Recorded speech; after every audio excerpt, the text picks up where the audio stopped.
ان کا انجام بڑا دردناک ہونے والا ہے. کوئی بہت ہی عجیب سی چیزیں ان کے ساتھ ہوں گی. یاد رکھیے گا, ظلم جب حد سے بڑھتا ہے تو ٹوٹ جاتا ہے. اب ظلم حد سے بڑھ چکا ہے اور اب انہیں اقتدار میں لا کر کے مزید ظلم قوم کے اوپر کرنے کی سازش کی جا رہی ہے.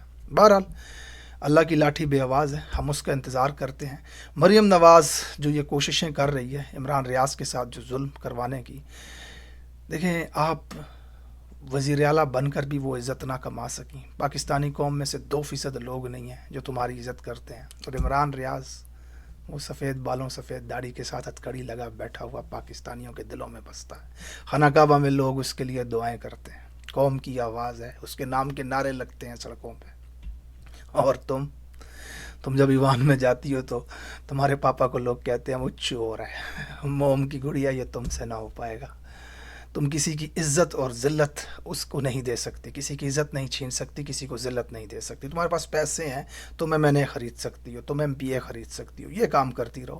عزتوں والے معاملے جو ہیں نا وہ اللہ کے پاس ہیں, وہ لوگوں کو دیتا ہے. اور عمران ریاض کی عزت اس وقت پوری دنیا جانتی ہے کتنی ہے. بہرحال اس کے بعد شیر افضل مروت کا معاملہ, خیر وہ سارٹ آؤٹ ہو گیا. کل ان کو نوٹس دیا گیا تھا پی ٹی آئی کی طرف سے, اور پھر بیرسٹر گور کے پاس وہ گئے اور انہوں نے چمیاں پپیاں بھی کیں. شاید آپ نے وہ ویڈیو دیکھی ہوگی. ہوا کچھ یوں تھا, میں آپ کو مختصراً بتا دیتا ہوں کہ شیر افضل نے باہر آ کر کہا تھا کہ اس وقت بیرسٹر گوہر کا جو نام ہے چیئرمین شپ سے اس لیے جا رہا ہے کہ وہ کارکردگی نہ دکھا پائے اس وجہ سے. اس کے بعد عمر ایوب صاحب نے نوٹس کر دیا. بہرحال شیر افضل کا تعلق ہے, دوستی ہے بیرسٹر گوہر کے ساتھ. وہ گئے جا کر کے انہوں نے اس سے بات کی, گپ شپ ہوئی, چمی پپی ہوئی, وہاں پہ مسئلہ سارٹ آؤٹ ہو گیا. لیکن میں ضروری سمجھتا ہوں آپ لوگوں کو یہ بتانا, میں اپنے تجربے سے بتا رہا ہوں اور میں آپ کو یہ حقائق بتا رہا ہوں جو لوگوں سے جو میرا تعلق ہے, جن سے میری بات ہوتی ہے.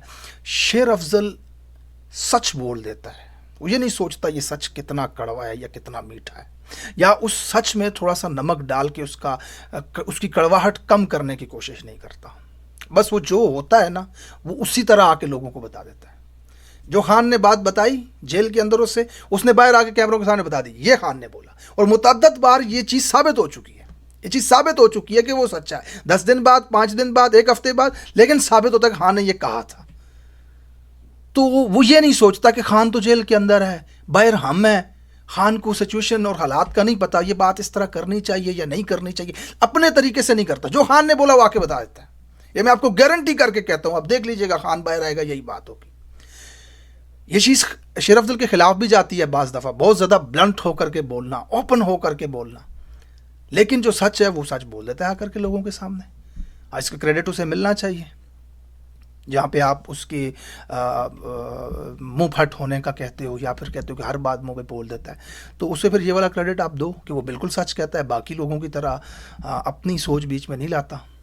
اور میں آپ کو بتاؤں, شیر افضل کی کل میں ایک ویڈیو دیکھ رہا تھا, اس میں اس نے کہا کہ یہ 9 مئی جو ہے اس میں ادارے کا کوئی شخص نہیں مرا, کوئی زخمی نہیں ہوا, ادارے کا کوئی نقصان نہیں ہوا, ریاست کا کوئی نقصان نہیں ہوا. تحریک انصاف کے 25 لوگ مر گئے, 4 اپاہج ہیں, درجنوں قید ہیں. میں آپ کو چیلنج کرتا ہوں اس وقت پی ٹی آئی کی لیڈرشپ میں سے کسی ایک کو سامنے لاؤ, یہ بات بول کے دیکھا جائے. چلیں, یہ بات جو شیر افضل نے کی ہے انٹرویو میں کیمرے کے سامنے, کروا کے دکھائیں مجھے کسی اور سے. نہیں, وہ آتے ہیں نا کیمرے کے سامنے نا, ان سے پوچھتے ہیں یہ کیا ہو رہا ہے بھائی, وہ کہتے ہیں حکومت کر رہی ہے, محسن نقوی کا کر. دیکھیں یہ سب چیزیں ہمارے ساتھ نہ کریں. ہم پچھلے 10 سال سے یہی کر رہے ہیں, انہی سیاستدانوں کو دیکھ رہے ہیں, انہی پہ ویڈیوز بنا رہے ہیں. ہمارا کام ہے یہ, ہمیں سمجھ آتی ہے, سب کے ساتھ رابطے ہوتے ہیں ہمارے, ہمیں سب دکھتا ہے کون کہاں سے کھیل رہا ہے, کون کتنا گھبرا رہا ہے, کون صلح چاہتا ہے, کیوں صلح چاہتا ہے, کیا مقصد ہے, ساری چیزیں ہمارے ذہن کے اندر ہوتی ہیں. بہرحال اچھی بات ہے, ریاست کے اندر استحکام آنا چاہیے, سب سے صلح ہونی چاہیے, ملک بھی ہمارا, ادارے بھی ہمارے ہیں, لیکن سچ تو انسان کو کہنا ضروری ہے, وہ کہنا چاہیے. اس کے بعد آخر میں ایک بہت اہم واقعہ ہوا ہے آج لاہور میں.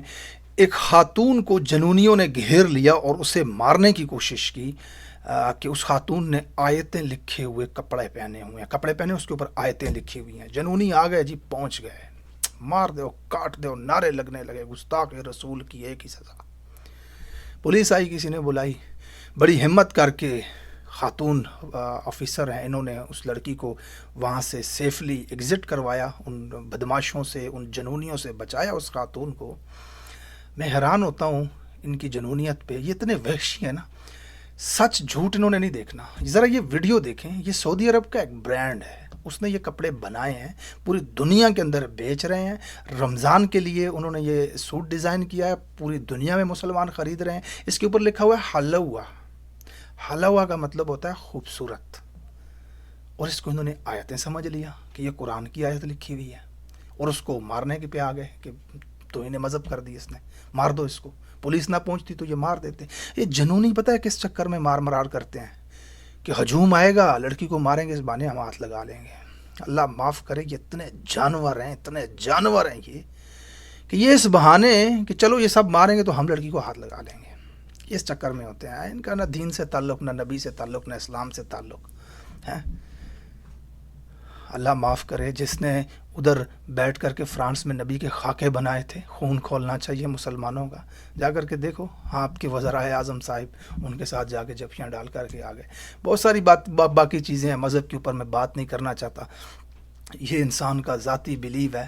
ٹھیک ہے، ہمارے لیے ہمارے رسول اللہ صلی اللہ علیہ وآلہ وسلم، قرآن اور اللہ، اس سے آگے کچھ بھی نہیں ہے.